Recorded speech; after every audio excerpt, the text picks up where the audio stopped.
was in Utah. And the doctor on the phone told me that, as far as he was concerned, there was practically no chance at all, for everyone in the car was killed. For millions, he was the face of fatherhood. Charles Ingalls on the prairie, building a home with his bare hands and boundless love. Jonathan Smith on a highway to heaven, offering kindness to a world that had lost its way. He was Michael Landon, and for decades, his on-screen persona was so decent, so powerful, that it became almost impossible to separate the character from the man. He was America's dad. But behind that award-winning smile and carefully crafted image, whispers always followed him. Whispers of a darker, more complicated truth, of deep-seated insecurities and painful family secrets. For years, they were just rumors. But now, the one person who saw it all, his own daughter, is finally speaking out. She's confirming the painful truths that were hidden in plain sight, pulling back the curtain on the man who was a hero to millions and a source of deep pain to the people he claimed to love the most. The story she tells isn't just about a flawed celebrity. It's about what happens when the myth of the perfect family man collides with a messy, heartbreaking reality. To really get why these revelations hit so hard, you have to understand just how huge Michael Landon was. He wasn't just some TV actor. He was a giant of the medium. From his breakout role as the hot-headed little Joe Cartwright on Bonanza, to his defining portrayal of Charles Ingalls on Little House on the Prairie, and finally, as the angel Jonathan Smith in Highway to Heaven, Landon dominated television for 3 straight decades. His shows weren't just entertainment, they were cultural events that brought families together week after week. And at the center of it all was Landon, not just as the star, but often as the writer, director, and producer. He was a creative force who carefully shaped his own story, and the story he chose to project was one of moral integrity, compassion, and above all, the importance of family. He played characters who were pillars of their communities, men who always knew the right thing to do, fathers who never faltered. This image was so powerful that it fused with his public identity. To his legions of fans, Michael Landon was Charles Ingalls. He was the patient, understanding father everyone wished they had, a symbol of stability in a changing world. Yet, as the years went by, cracks began to show in this perfect facade. Stories of on-set tension, a messy personal life, and a shocking affair began to surface, hinting at a man far more complex than his on-screen characters. For decades, the full story was just speculation, a mix of tabloid headlines and whispered rumors. But the narrative has shifted, thanks to the very people who lived it. His children, especially his daughter Leslie Landon, have begun to share their experiences, offering a nuanced and often painful portrait of their father. They confirm that the whispers had weight. The beloved star's life was indeed marked by deep contradictions. This is the story of what happens when the myth of a perfect man shatters, revealing the flawed, struggling, and deeply human person who was there all along. It's a journey to understand the real Michael Landon, not to tarnish his legacy, but to finally see the whole, complicated truth behind it. Michael Landon's public persona was forged in the heart of American television. It all started with Bonanza, where as little Joe Cartwright, he was the spirited youngest son of the Cartwright clan. For 14 seasons, audiences watched him grow from a reckless kid into a responsible man, always guided by his father, Ben Cartwright. The show was a phenomenon, but what came next would make Landon a true icon. In 1974, Little House on the Prairie premiered, and with it came Charles "Pa" Ingalls. This was the role that would define him for a generation. As Pa Ingalls, Landon was the picture of paternal perfection. He was strong but gentle, a man who worked the land with calloused hands but held his children with tenderness. He was a moral compass, dispensing wisdom with a quiet, steady authority. On the rugged frontier, Pa Ingalls was a rock. He was the provider, the protector, and the heart of his family. The show, which Landon also produced and often wrote and directed, was a direct reflection of the values he wanted to champion: family, community, and faith. The success of Little House was massive because it tapped into a deep desire for simplicity and moral clarity. Families gathered to watch the Ingalls navigate life's challenges, with their love for one another as their anchor. Landon understood this appeal completely. He knew that in playing Pa Ingalls, he was fulfilling a fantasy for millions of viewers. He was the father they always wanted. His co-star, Melora Hardin, who appeared on the show as a child, recalled how Landon fostered this feeling on set, making everyone feel safe. He famously had a no jerks on set rule, creating a sense of trust and joy that you could feel through the screen. He was known for being warm and joyful, a director who was amazing with kids. After Little House ended, Landon moved right into his next iconic role, Jonathan Smith in Highway to Heaven. This time, he played an angel on probation, sent to Earth to help people in need. The character was a natural next step for the persona he had so carefully built. Jonathan Smith was pure empathy and kindness, a divine helper guiding troubled souls. The show was another ratings monster, proving Landon had an almost magical ability to connect with his audience. He had cornered the market on wholesome TV. This golden image was no accident. Landon was a master of his own brand. He controlled his projects with an iron fist, making sure the stories aligned with his public values. In interviews, he spoke passionately about family and doing good in the world. He even appeared in Kodak commercials with his real-life wife and children, blurring the line between his on-screen and off-screen life. As far as the world was concerned, Michael Landon was the living embodiment of the American dream. But the foundation of this perfect image was built on a childhood of deep pain, and the cracks were bound to show. To understand the man who would become America's favorite dad, you have to go back to the boy he once was, Eugene Maurice Orowitz. His childhood was the exact opposite of the loving, stable homes he would later create on TV. His parents were trapped in an unhappy marriage, and their frequent fights often stemmed from religious differences. His Catholic mother held a deep prejudice against his Jewish father, which created a tense, hostile atmosphere.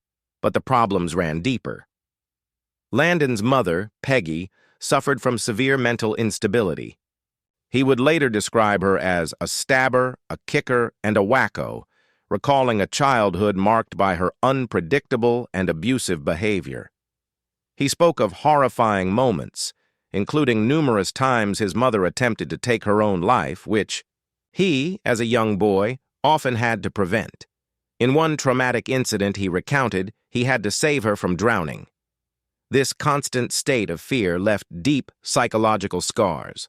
One of the most painful results was chronic bedwetting, an issue that followed him into his early teens.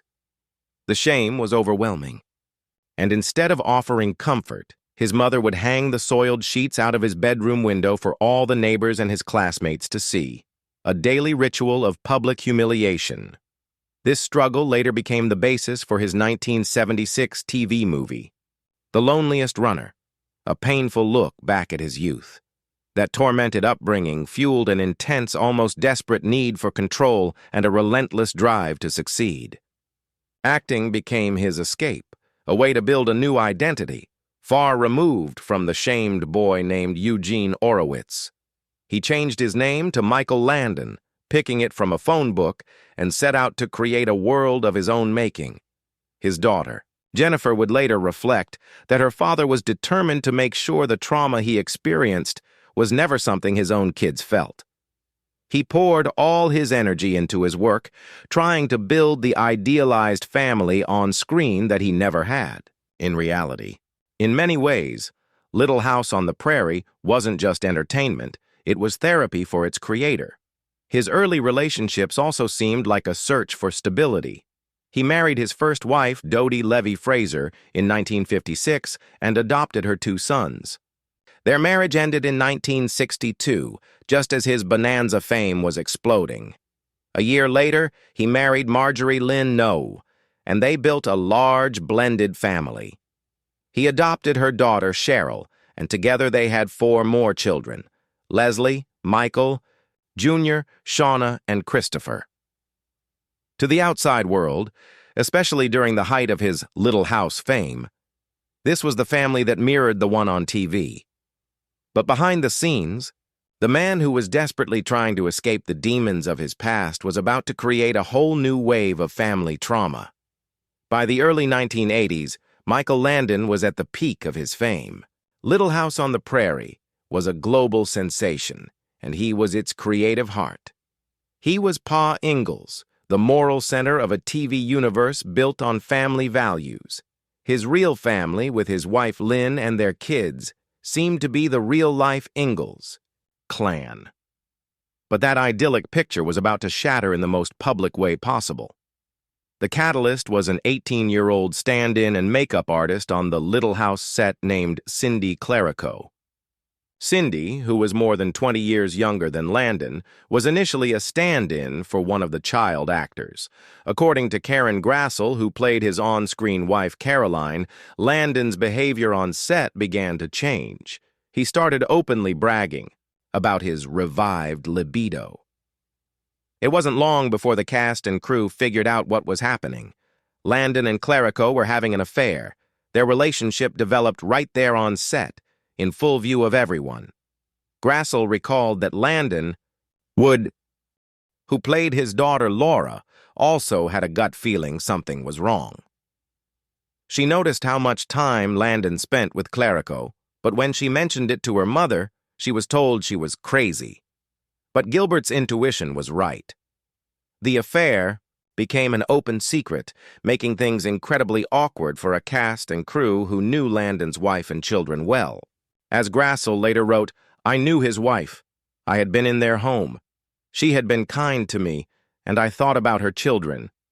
The public revelation of the affair was a devastating blow, not just to his family, but to the young actors who saw him as a father figure. Melissa Gilbert was shattered. Her own father had passed away, and Landon had become a surrogate parent to her. The betrayal she felt was immense. Her mother and Landon's wife, Lynn, were best friends, and Gilbert was close with his kids, which put her in a horribly uncomfortable position. For a while, she cut him out of her life completely. Melissa Sue Anderson, who played Mary Ingalls, also felt deeply let down.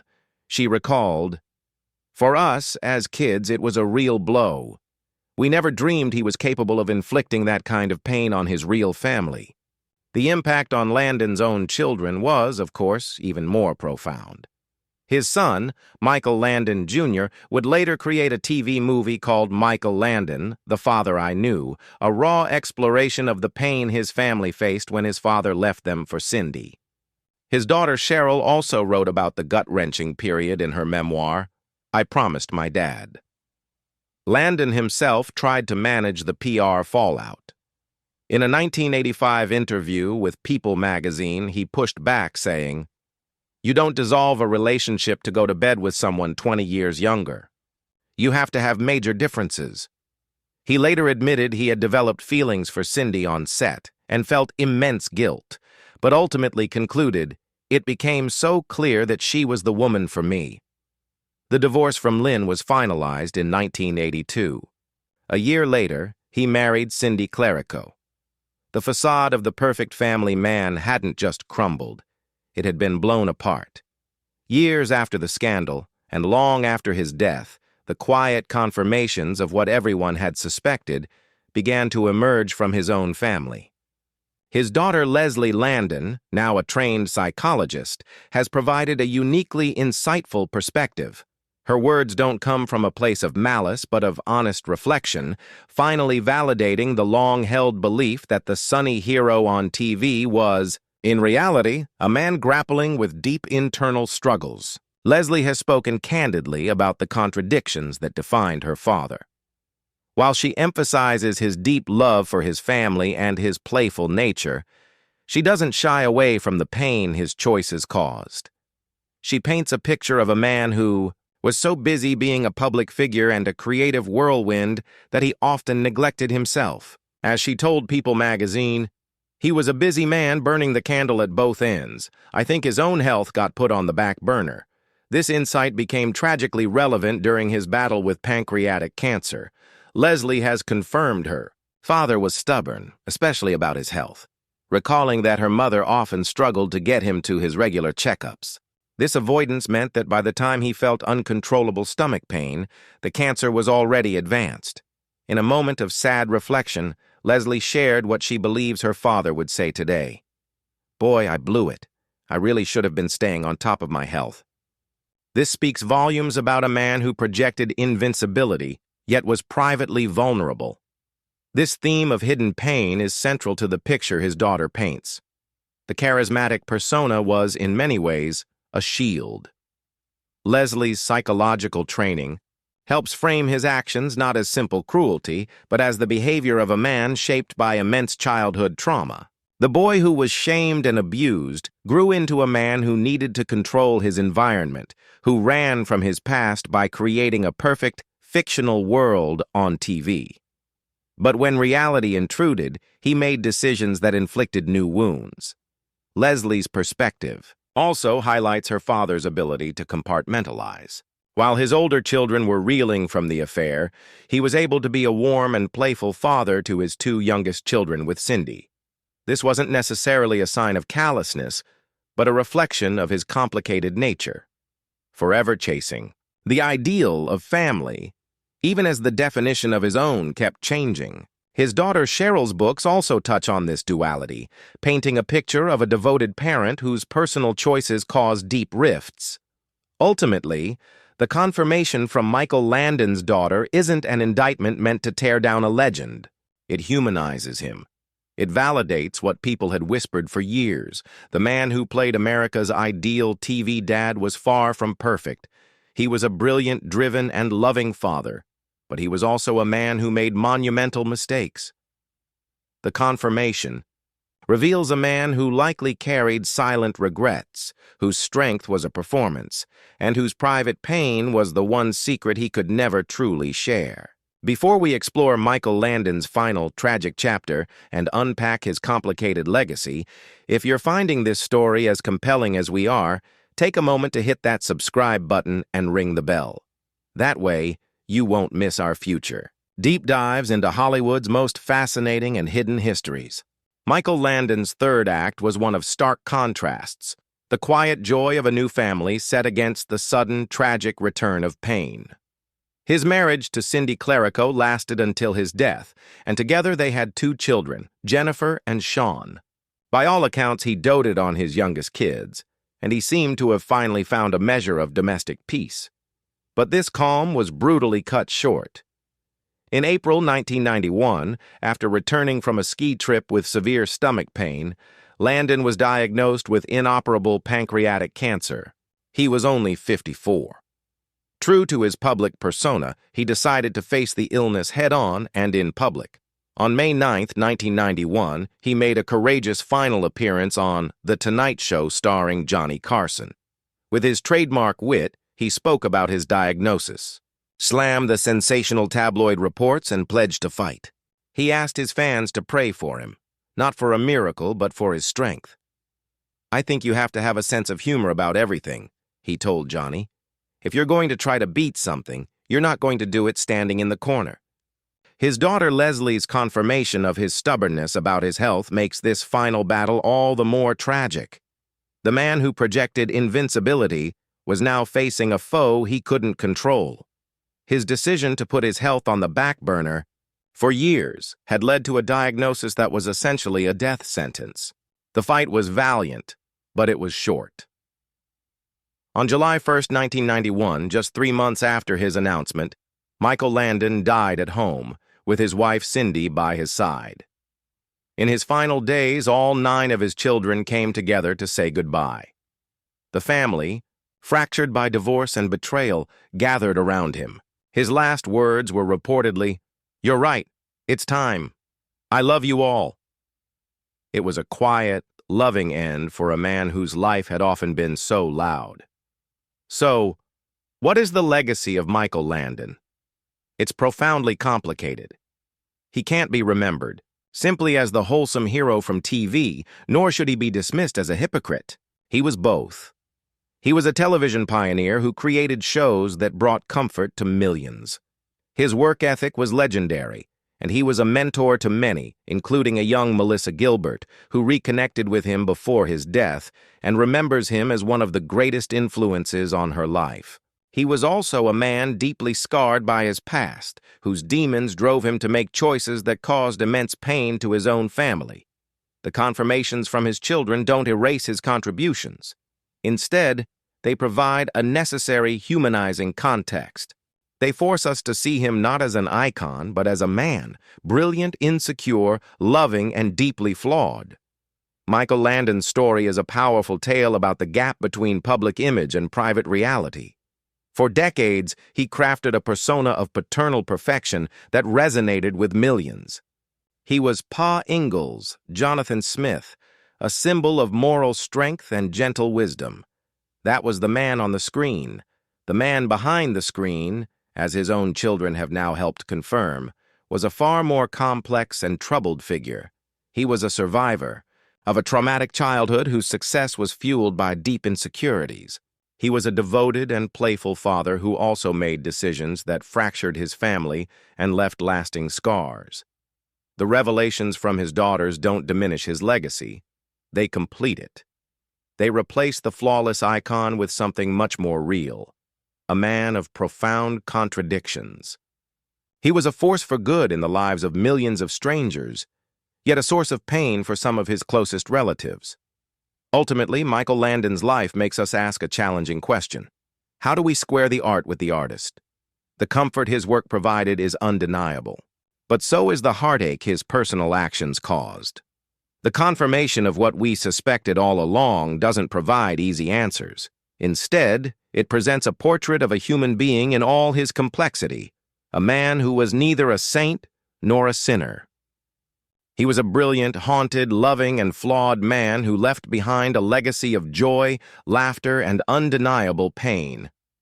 Perhaps the only honest way to remember him is to remember the whole story.